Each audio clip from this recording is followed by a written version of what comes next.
சைவ ஹோட்டல்னா என்ன இப்ப? நான் பிறந்ததுல இருந்தே சுத்த அசைவம். பல்லு முளைக்கிறதுக்கு முன்னாடில இருந்தே கறி சாப்பிட்டு வளர்த்த உடம்பு இது. என்னால போய் இந்த இலை செடி கொடி எல்லாம் சாப்பிட்டு இருக்க முடியாது. இதெல்லாம் சரி.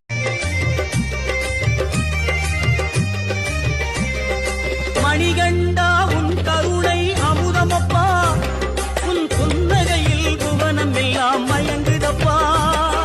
மணிகண்டா உன் கருணை அமுதமப்பா, உன் புன்னகையில் புவனம் எல்லாம். சைவ ஹோட்டல்னா என்ன இப்ப? நான் பிறந்ததுல இருந்தே சுத்த அசைவம். பல்லு முளைக்கிறதுக்கு முன்னாடில இருந்தே கறி சாப்பிட்டு வளர்த்த உடம்பு இது. என்னால போய் இந்த இலை செடி கொடி எல்லாம் சாப்பிட்டு இருக்க முடியாது. இதெல்லாம் சரி.